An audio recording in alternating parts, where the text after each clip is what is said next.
देखो ज्योति, अब ये रोने धोने से कुछ नहीं होगा। तुम्हें इस बूढ़े सेठ जी से शादी करनी ही होगी। यही तुम्हारे और हमारे लिए बेहतर है। नहीं चाची, आप कुछ भी कर ले, पर मैं अपनी उम्र से इतने बड़े इंसान से कभी शादी नहीं कर सकती। आप इनकी उम्र तो देखिए, और मेरी अभी उम्र ही क्या है। नहीं, मैं ये शादी नहीं कर सकती। देखो लड़की, तुम चाहे जो भी कर लो, पर तुम्हें मेरी पत्नी बनना ही पड़ेगा। मैंने यशोदा को इसके बदले बड़ी कीमत चुकाई है। मुझे माफ कर दीजिए सेठ जी, पर मैं आपकी पत्नी कभी नहीं बन सकती। फिर ज्योति रोते हुए घर से बाहर चली जाती है। देखो यशोदा, मैंने तुम्हारी बातों पर भरोसा करके तुम्हें ढेर सारा धन दिया था। अगर ये लड़की शादी के लिए नहीं मानी तो इसकी भारी कीमत तुम्हें चुकानी पड़ेगी, याद रखना। अरे नहीं नहीं सेठ जी, आप चिंता मत करिए। ये भला कैसे नहीं मानेगी। आज नहीं तो कल इसे आपकी पत्नी बनना ही पड़ेगा। मैंने आपको वचन दिया है और मैं अपना वचन जरूर पूरा करूंगी। उम्मीद तो यही है, वरना अंजाम अच्छा नहीं होगा। हाँ। इतना कहकर सेठ वहाँ से चला जाता है।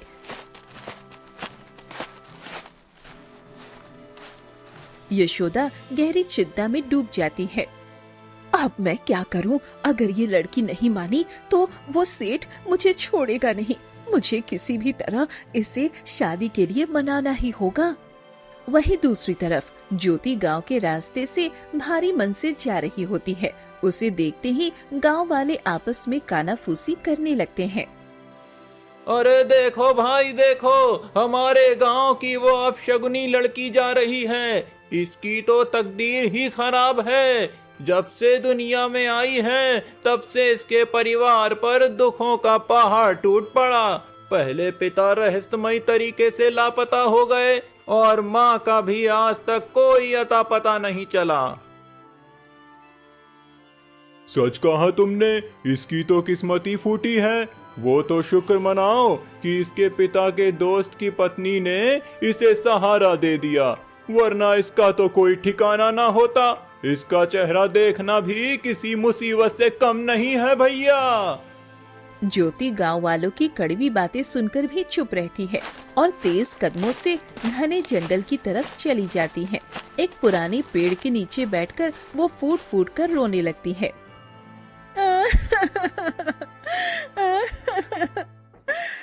मैंने ऐसा क्या बिगाड़ा है किसी का, जो सब मुझे इस तरह की बातें बोलते हैं।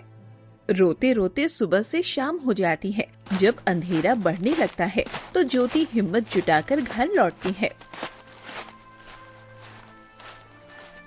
आ गई महारानी, कहाँ गायब थी इतने देर से? कुछ नहीं चाची, बस तालाब के किनारे बैठी हुई थी। आज तुम्हारी वजह से सेठ जी के सामने मेरी नाक कट गई। पर कान खोल के सुन ले, तुझे उस सेठ से शादी करनी ही पड़ेगी। नहीं चाची, मैंने एक बार आपको कह दिया, मैं बार बार वही बात नहीं दोहराना चाहती। तो तुझे याद है कि पिछली बार मैंने तेरे साथ क्या किया था? अगर तू चाहती है कि मैं वो सब ना दोहराऊं, तो मैं तुझे सिर्फ 3 दिन का वक्त दे रही हूँ। अगर 3 दिन में तूने हाँ नहीं कहा तो फिर देखना मैं क्या करती हूँ। यशोदा घर के अंदर चली जाती है और वो दिन बीत जाती है।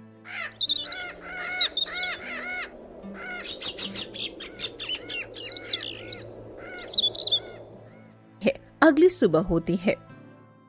अरे ओ महारानी, कब तक घर में रहेगी? जाकर जंगल से लकड़ियाँ लेकर आ। मैं अभी लकड़ियाँ ला देती हूँ। फिर ज्योति घर से निकल पड़ती है और सूखे पेड़ ढूंढने लगती है। वो काफी देर तक भटकती है, पर उसे सूखी लकड़ियाँ कहीं नजर नहीं आती। ये क्या, यहाँ तो एक भी सूखा पेड़ नहीं है। अगर मैं खाली हाथ गई तो पता नहीं चाची मेरे साथ क्या करेगी।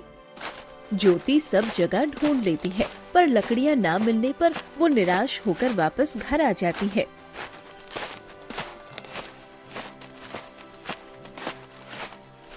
क्या हुआ? लकड़ियाँ कहाँ है? चाची, मैंने पूरे जंगल में ढूंढा पर लकड़ियाँ कहीं नहीं मिली, मुझे माफ कर दीजिए। अरे, तुझ जैसी नालायक लड़की को तो मैं घर में रखकर पछता रही हूँ। तू किसी काम की नहीं है। निकल जा मेरे घर से, और आज के बाद इस तरफ मुड़कर भी मत देखना। नहीं नहीं चाची, ऐसा मत कीजिए। मैं कहाँ जाऊंगी? आपके सिवा मेरा इस दुनिया में कोई नहीं है। तू कहीं भी जा और कुछ भी कर, मुझे तुझसे कोई मतलब नहीं है। इतना कहकर यशोदा उसे घर से धक्का देकर बाहर निकाल देती है और घर के अंदर चली जाती है। ज्योति बेसहारा होकर फिर से घने जंगलों की तरफ जाने लगती है और एक पेड़ के नीचे बैठकर फूट फूट कर रोने लगती है।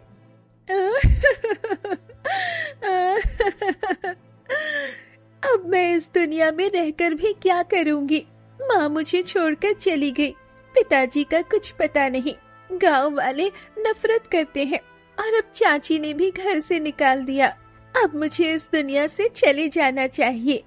ज्योति निराशा में डूबे आगे बढ़ती ही है कि तभी झाड़ियों के पीछे से एक खूबसूरत युवक उसे देख रहा होता है। वो धीरे से ज्योति के पास आता है।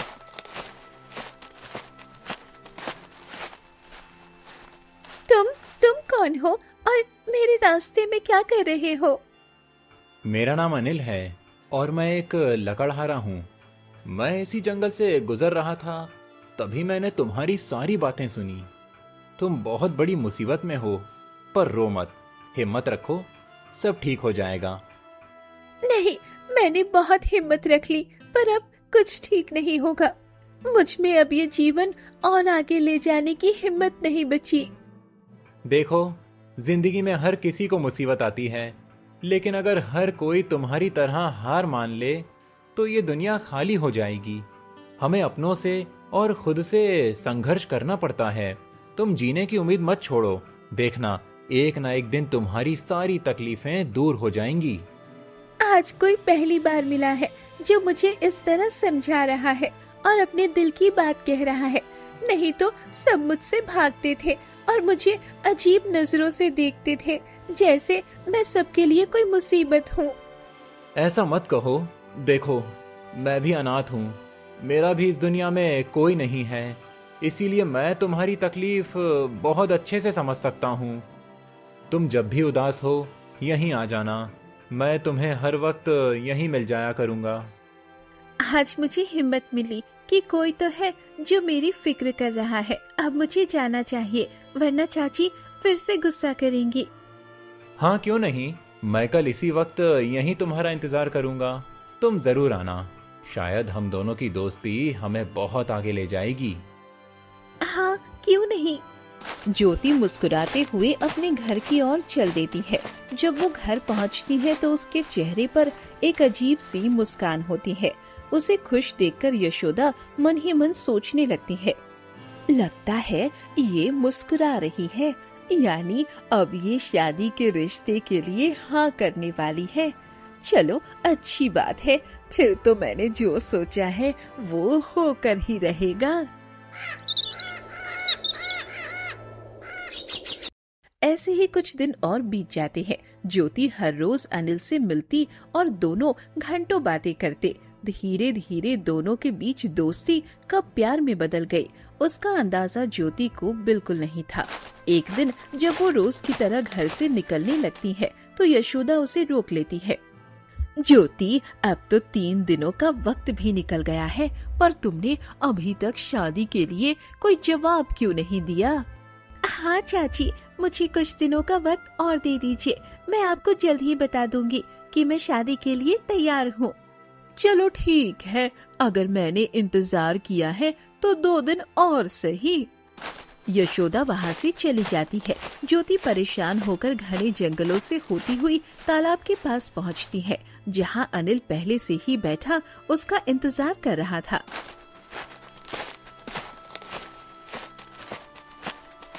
देखो अनिल, मैं कई दिनों से तुमसे मिल रही हूँ। पूरे गांव में तुम ही वो पहले व्यक्ति हो जिसने मेरी इतनी फिक्र की और मेरे लिए इतना कुछ सोचा। तुम मुझे बहुत पसंद हो, मैं तुमसे शादी करना चाहती हूँ और अपना बाकी जीवन तुम्हारे साथ बिताना चाहती हूँ।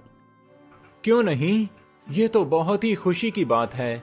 मैं भी तुमसे यही कहने वाला था कि मैं तुमसे प्रेम करने लगा हूं और तुम्हारे बिना कहीं नहीं रह सकता।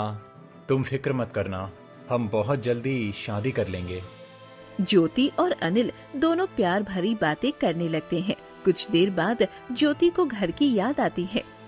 अब मुझे थोड़ा काम है, चाची ने जंगल से कुछ लकड़ियाँ लाने को कहा था, तो अब मैं चलती हूँ। ज्योति वहाँ से चली जाती है। जैसे ही वो ओझल होती है, अनिल का चेहरा बदल जाता है। वो घने जंगलों के रास्ते से होता हुआ सीधा यशोदा के पास पहुँचता है। उसे देखते ही यशोदा जोर जोर से हंसने लगती है। आखिर तुम्हें कोई नहीं पहचान पाया। हाँ यशोदा, आखिर उस लड़की ने मुझे बूढ़ा समझकर ठुकराया था ना, और आज देखो मैंने इस रूप में उसे अपने प्रेम जाल में फंसाया है कि वो खुद शादी की भीख मांग रही है। हाँ, अगर उस दिन आपने मुझे धमकाया होता तो शायद आज वो आपको खुद शादी के लिए नहीं कहती। हाँ, वो दिन तो मुझे भी याद है। इतना कहते ही दोनों की आंखों के सामने एक पुराना मंजर घूमने लगता है। यशोदा परेशान होकर आंगन में बैठी थी। तभी वहाँ सेठ आता है।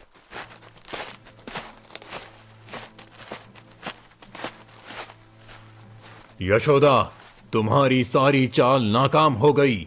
मुझे उस लड़की से शादी करनी थी, पर उसने मुझे ठुकरा दिया। अब बताओ तुम क्या करोगी? तुमने मुझसे ढेर सारा धन लिया था और वादा किया था कि वो मेरी ही पत्नी बनेगी। अब या तो वो लड़की मुझे दो या मेरा धन वापस करो। नहीं सेठ जी, चिंता मत करिए, उसे तो आपका होना ही है। मैंने सोच लिया है कि अगर सीधी उंगली से घी नहीं निकलेगा तो मैं उंगली टेढ़ी करना जानती हूँ। मैं उसे सही रास्ते पर ले आऊंगी। तुम क्या कह रही हो यशोदा? सेठ जी, आप बस मेरे साथ चलिए। इतना कहकर यशोदा सेठ को अपने साथ घने जंगलों से होते हुए जंगल की गहराई में एक तांत्रिक की रहस्यमयी कुटिया में ले जाती है। कुटिया में धुएं और तंत्र मंत्र की अजीब सी महक फैली थी। आओ आओ, बताओ आज यहाँ कैसे आना हुआ? तांत्रिक महाराज, मेरी माँ आपकी शिष्य थी, इसीलिए मैं आपको और आपकी शक्तियों को अच्छी तरह जानती हूँ। ये सेठ जी हैं और ये ज्योति से विवाह करना चाहते हैं, लेकिन इनकी उम्र ज्यादा होने की वजह से ज्योति ने इन्हें ठुकरा दिया है। आप कुछ ऐसा करिए जिससे ज्योति खुद सेठ के प्रेम में पड़ने पर मजबूर हो जाए। ठीक है, मैं तो ये कर दूंगा। मैं सेठ को बहुत ही खूबसूरत और जवान बना दूंगा, जिससे वो अपनी इच्छा पूरी कर सके। लेकिन इसके बदले मुझे भी एक सौदा चाहिए। हाँ कहिए महाराज, आप जो कहेंगे मैं वो देने के लिए तैयार हूँ। बस मैं उस लड़की को अपनी पत्नी के रूप में पाना चाहता हूँ। वक्त आने पर मैं तुमसे अपनी दक्षिणा मांग लूंगा और तुम उस वक्त मना नहीं कर सकते। ठीक है, मैं आपको वचन देता हूँ। बस आप मुझे एक जवान और खूबसूरत युवक में बदल दीजिए। तांत्रिक मंत्र पढ़ने लगता है और पूरी कुटिया में एक तेज रहस्यमयी आवाज फैलने लगती है। देखते ही देखते वो बूढ़ा सेठ एक बेहद खूबसूरत नौजवान में बदल जाता है। आज से तुम्हारा नया जन्म हुआ है और तुम अनिल के नाम से जाने जाओगे। पर एक बात याद रखना सेठ, ये सुंदरता हमेशा के लिए नहीं है। तुम जब चाहो तब ये रूप धारण कर सकते हो, लेकिन तुम्हारी ये जवानी बस कुछ ही घंटों के लिए टिकेगी। उसके बाद तुम फिर से उसी बुढ़ापे में लौट जाओगे। ठीक है तांत्रिक महाराज, जैसा आपने कहा है मैं वैसा ही करूंगा। सच में सेठ, तुम तो पहचान में ही नहीं आ रहे हो। कोई नहीं कह सकता कि तुम वही बूढ़े सेठ हो। क्या इन दोनों ने मिलकर मुझे फिर से ठगा है? ये अनिल कोई और नहीं बल्कि वही सेठ है। इन लोगों ने मेरे साथ इतना बड़ा विश्वासघात किया। मुझे अब चुप नहीं रहना है, इन्हें जवाब तो देना ही होगा। ज्योति हिम्मत जुटाकर उन दोनों के सामने आ जाती है। उसे अचानक सामने देखकर उन दोनों के होश उड़ जाते हैं। ये क्या, आप लोग मेरे साथ इतना घिनौना खेल कैसे खेल सकते हैं? अगर तुमने सही वक्त पर मुझे अपना लिया होता तो मुझे ये सब नहीं करना पड़ता। खैर, तुम्हारी वजह से ही सही मैं कुछ घंटों के लिए जवानी तो जी पाता हूँ। अब ये सब छोड़ो और चुपचाप मुझसे शादी कर लो। आपने क्या सोचा कि मैं आप जैसे धोखेबाज के बारे में सच जानने के बावजूद शादी कर लूंगी? ऐसा कभी नहीं होगा। मैं अभी जाकर पूरे गांव को तुम्हारा ये काला सच बता दूंगी। तो तुम गांव वालों को बताओगी, पर तुम एक बड़ा सच तो जानती ही नहीं हो ज्योति। ऐसा कौन सा सच है जो मैं नहीं जानती? अगर तुम अपनी माँ का सच जानना चाहती हो तो तुम्हें सेठ से शादी करनी ही होगी। मेरी माँ कहाँ है? आखिर क्या किया है आपने मेरी माँ के साथ? तुम्हारी माँ बिल्कुल ठीक है, पर उसे मैंने एक ऐसी गुप्त जगह रखा है जहाँ से वो कभी बाहर नहीं आ सकती। बस तुम चुपचाप सेठ से शादी कर लो, उसके बाद तुम्हारे नाम पर जो भी जमीन और ये घर है उसे मेरे नाम कर दो, तभी तुम अपनी माँ की शक्ल देख पाओगी। मैं ये घर, जमीन सब आपके नाम कर दूंगी, बस मेरी माँ को छोड़ दीजिए। तुम्हारी माँ इतनी आसानी से नहीं मिलने वाली, लेकिन उससे पहले मैं तुम्हें एक और सच बताना चाहती हूँ कि आखिर तुम मेरे पास कैसे आई और मैं तुम्हारी माँ को ये सजा क्यों दे रही हूँ। हाँ, मुझे पूरा सच जानना है। हमारी आपसे तो कोई दुश्मनी भी नहीं थी, फिर आपने हमारे साथ ऐसा क्यों किया? तो सुनो, ये उस समय की बात है जब तुम्हारे पिता और तुम्हारी माँ बहुत खुश थे। वही मैं और मेरा पति मनोज एक वक्त का खाना भी नसीब नहीं कर पाते थे। सुबह का वक्त था। गांव में चारों तरफ हंसी खुशी का माहौल है। वहीं दूर एक झोपड़ी में यशोदा परेशान बैठी थी। 2 दिनों से कुछ खाया ही नहीं। पता नहीं आज भी ये कुछ काम ढूंढ पाएंगे या फिर भूखे पेट ही सोना पड़ेगा। हे ईश्वर, ऐसे भूखे तड़पने से अच्छा है हमें अपने पास ही बुला लेते। तभी मनोज घर लौटता है।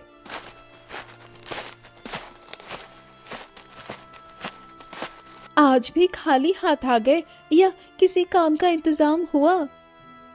ये क्या यशोदा, मैं तो कई दिनों से घर में एक चुटकी राशन तक नहीं ला पा रहा हूँ, फिर तुम इतना सारा खाना कहाँ से लेकर आई हो?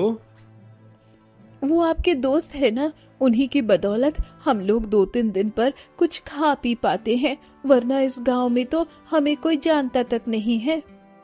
ये बात तो है, मेरा दोस्त बहुत नेक इंसान है और वो हमेशा हमारी मदद करता है। मनोज खाना खाकर सो जाता है, पर यशोदा की आंखों में जलन थी। वो अच्छा इंसान तो है, पर उसके पास धन दौलत और जमीन भी है। क्यों ना मैं कुछ ऐसा करूं जिससे ये सब मेरा हो जाए।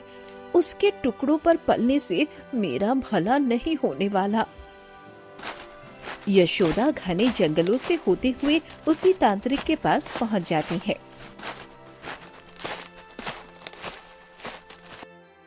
आओ यशोदा, आओ, बोलो क्या चाहती हो? मुझे अमीर होना है महाराज। मेरे पति का एक दोस्त है जो बहुत मेहनती और ईमानदार है। मुझे किसी भी तरह उसे कंगाल बनाना है और उसका सारा धन हड़पना है। क्या तुम इसकी कीमत चुकाने के लिए तैयार हो? भिखारी से अमीर बनने के लिए मैं आपकी हर इच्छा पूरी करूंगी। हाँ, ठीक है, तो आज की रात दूसरे पहर उसके घर की सीमा पर यह विभूति डाल देना। तांत्रिक अपनी झोली से एक मंत्रित भभूत और एक मोती जैसी चीज निकालता है और उसे थमा देता है। यशोदा उसे लेकर चुपके से ज्योति के पिता के घर की सीमा पर डाल देती है। वो भभूत डालते ही तुम्हारे पिता रहस्यमय तरीके से गायब हो गए और तुम्हारी माँ की याददाश्त चली गई। उस वक्त तुम सिर्फ 6 महीने की थी। मैंने ये जमीन और घर हथियाने के लिए तुम्हें अपने पास रखा और तुम्हारी माँ को एक ऐसी जगह कैद कर दिया जहाँ कोई नहीं पहुँच सकता। आपने ऐसा क्यों किया? आप इतनी निर्दयी कैसे हो सकती हैं? मैं आपको कभी माफ नहीं करूंगी। मैं अभी जाकर ये सारा सच महाराज को बता देती हूँ, फिर देखना तुम दोनों को क्या सजा मिलती है। यशोदा, अगर ये मुझे इस रूप में नहीं अपनाना चाहती तो अब मुझे इसकी कोई परवाह नहीं। मुझे अब बस हमेशा के लिए जवान रहना है। चलो इसे भी उसी तांत्रिक के पास ले चलते हैं। जो तुमने इसके माता पिता के साथ किया वही इसके साथ भी करेंगे। बस बदले में मुझे हमेशा के लिए ये सुंदर रूप चाहिए। क्यों नहीं सेठ जी, चलिए अभी चलते हैं। नहीं, आप लोग ऐसा नहीं कर सकते। भगवान के लिए मुझे छोड़ दीजिए। पर सेठ और यशोदा जबरदस्ती ज्योति को तांत्रिक की कुटिया में ले जाते हैं। तांत्रिक उन्हें देखकर अपनी रहस्यमय आंखों से मुस्कुराता है। आओ बताओ, आखिर फिर से कैसे आना हुआ? महाराज, पहले मुझे इस लड़की से प्रेम था और मुझे ये चाहिए थी, लेकिन अब मुझे खुद से प्रेम हो गया है। मुझे हमेशा के लिए जवान दिखना है। इसके लिए इस लड़की के साथ जो करना है करिए, बस मुझे हमेशा के लिए जवान बना दीजिए। हाँ, क्यों नहीं? तुमने जो कीमत दी है उसके लिए मैं ये भी कर सकता हूँ। अब मैं तुम्हें ऐसी शक्ति दूंगा जिससे तुम दिन में एक जवान का जीवन जी सकते हो, लेकिन रात होते ही फिर से अपने असली रूप बूढ़े सेठ में आ जाओगे। मुझे मंजूर है महाराज। ठीक है, तो अब हम चलते हैं। यशोदा और सेठ दोनों ज्योति को वहाँ छोड़कर बाहर आ जाते हैं।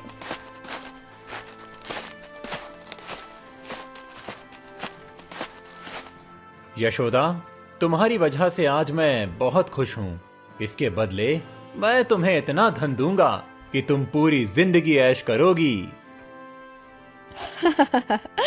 क्यों नहीं सेठ जी, आपका काम हो गया, मेरा भी उद्धार हो गया। यशोदा और अनिल वहाँ से खुशी खुशी चले जाते हैं।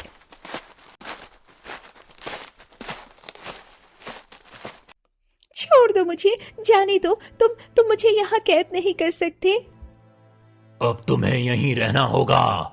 मैं तुम्हें इस्तेमाल करके एक बड़ी शक्ति हासिल करने वाला हूँ, जिससे मुझे कोई नहीं हरा सकता। मुझे अभी कुछ सामग्री इकट्ठा करनी है, तब तक तो यहीं तड़प। फिर तांत्रिक वहाँ से चला जाता है। ज्योति अकेले में जोर जोर से चीखती है, कोई है, बचाओ बचाओ, मेरी मदद करो। तभी उसी घने जंगल में राजकुमार अविनाश अपने सैनिकों के साथ भ्रमण कर रहे थे। ज्योति की चीख सुनकर वो ठिठक जाते हैं। अरे, लगता है कोई बड़ी मुसीबत में है। मुझे उसकी मदद करनी चाहिए। राजकुमार अविनाश तलवार निकालकर झोपड़ी के अंदर पहुंचते हैं, जहां ज्योति कोई बड़ी मुसीबत में है, होकर रो रही मुझे थी। उसकी मदद करनी चाहिए। घबराओ मत, तुम यहाँ क्यों रो रही हो? ये सब क्या हो रहा है यहाँ? राजकुमार, ये बहुत अनर्थ हो रहा है। उन लोगों ने मेरे घबराओ माता पिता मत, को तुम बर्बाद यहाँ किया क्यों रो रही और हो? अब मुझे भी। ये सब क्या हो रहा है ज्योति यहाँ? रोते हुए राजकुमार को सारा सच बता देती है। राजकुमार का खून खौल उठता है। क्या मेरे राज्य में इतना बड़ा षड्यंत्र? इसकी कीमत तो उन गुनहगारों को चुकानी ही पड़ेगी।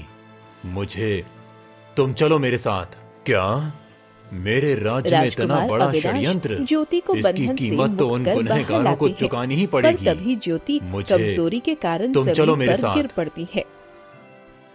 ये तो बहुत कमजोर हो चुकी है। पहले मुझे इसे राजमहल ले जाना होगा। जब ये ठीक हो जाएगी उसके बाद ही उन सबको सजा मिलेगी।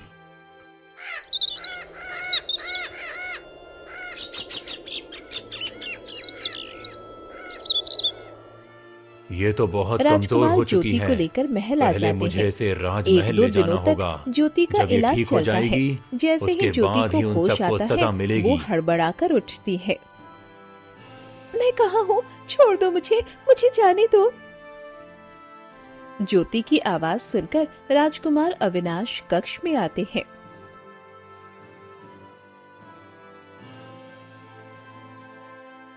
घबराओ मत ज्योति, मुझे तुम्हारा सारा सच पता है। उन लोगों ने तुम्हारे साथ जो किया वो माफी के लायक नहीं है। तुम बहुत कमजोर थी, इसीलिए तुम्हारा सारा सच पता है। अब तुम उन लोगों ने तुम्हारे साथ जो किया अब उन सबको सजा देते हैं। माफी के लायक नहीं है। नहीं तुम बहुत राजकुमार, कमजोर अब थी, मुझ में जीने की इसीलिए इच्छा तुम्हें नहीं रही। राजमहल लाना उन पड़ा। लोगों ने जो मेरे अब माता तुम पिता ठीक के हो। साथ किया, चलो, मैं वो कभी अब नहीं उन भूल सबको सकती। सजा देते हैं। मेरा सब कुछ छिन गया है। इसीलिए तो अपराधियों को सजा मिलनी चाहिए। तुम्हारी इसमें कोई गलती नहीं है। तुम कितनी मासूम हो, कितना दुख सहने के बाद भी इसीलिए उन तो जालिमों अपराधियों को के लिए सजा मिलनी चाहिए। कोई अपशब्द नहीं बोल तुम्हारी रही। इसमें कोई गलती अब नहीं उठो। है। तुम उठो। कितनी मासूम। राजकुमार अविनाश ज्योति को लेकर सीधे गांव के चौपाल पर पहुंचते हैं। राजा के आदेश पर गांव वालों की भारी भीड़ इकट्ठा हो जाती है। राजकुमार, ये क्या आप इस अपशगुनी लड़की के साथ यहाँ क्या कर रहे हैं? जुबान संभाल के बात करो। तुम लोगों की यही सोच इस मासूम की बर्बादी का कारण बनी है। राजकुमार अविनाश भारी सभा में यशोदा, सेठ और उस तांत्रिक के काले कारनामों का कच्चा चिट्ठा खोल देते हैं। सच जानकर गांव वाले दंग रह जाते हैं। तो ये सब उस तांत्रिक, यशोदा और सेठ की चाल थी। तभी मैं कहूँ कि वो बूढ़ा सेठ दिन में दिखाई क्यों नहीं देता और उसके घर में एक जवान लड़का अनिल क्यों रहता है। यानी वो सेठ जवान बनकर सबको धोखा दे रहा था। सैनिकों, अभी जाओ और उस सेठ और यशोदा को पकड़कर यहाँ लाओ। सैनिक तुरंत जाते हैं और कुछ ही देर में यशोदा और सेठ को चौपाल पर ले आते हैं। सेठ इस वक्त अनिल के रूप में था। ये क्या बदतमीजी है? मुझे यहाँ क्यों लाया गया है? छोड़ दो मुझे। तभी उसकी नजर ज्योति पर पड़ती है जो राजकुमार के पास खड़ी थी। उसे देखते ही सेठ और यशोदा के पैरों तले जमीन खिसक जाती है। नहीं नहीं, ये यहाँ कैसे पहुँच गई? अब हमारा क्या होगा? तुम्हारा सारा सच हमें पता चल गया है। तुमने जो किया है अब उसकी सजा तुम्हें मिलेगी। वही इन जैसे लोगों की सही सजा है।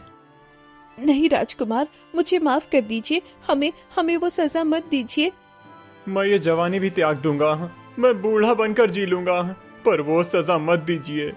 उसे सुनकर मेरी रूह कांप रही है। अब एक नहीं सुनी जाएगी। तुम लोगों ने इस मासूम लड़की के साथ जो किया उसके बाद तुम किसी दया के पात्र नहीं हो। चाची, अब तो सब खत्म हो गया। कम से कम अब तो सच बता दो, मेरी माँ कहाँ है? कहाँ छुपाया है उसे? मुझे मेरी माँ से मिलना है। ज्योति, तेरी माँ इस दुनिया में नहीं रही। वो तो बहुत पहले ही गुजर गई थी। मैंने तो बस तुझे अपनी बात मनवाने और जमीन हड़पने के लिए झूठ बोला था कि वो जिंदा है।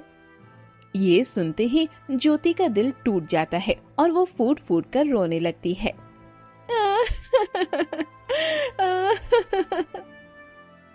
सैनिकों, ले जाओ इन गुनहगारों को यहाँ से।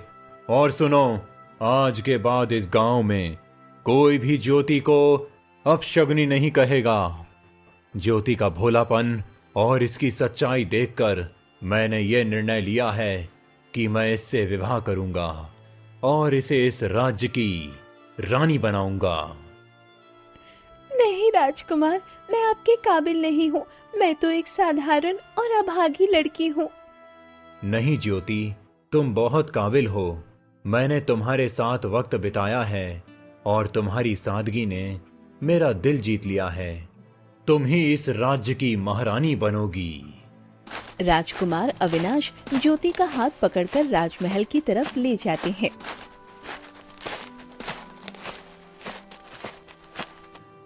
सच में किसी ने सोचा नहीं था कि इसकी किस्मत ऐसे पलटेगी। भाग्य का पहिया कभी भी पलट सकता है। ज्योति ने राजमहल में राजकुमार अविनाश के साथ विवाह किया और रानी बनकर सुखपूर्वक अपना जीवन बिताने लगी।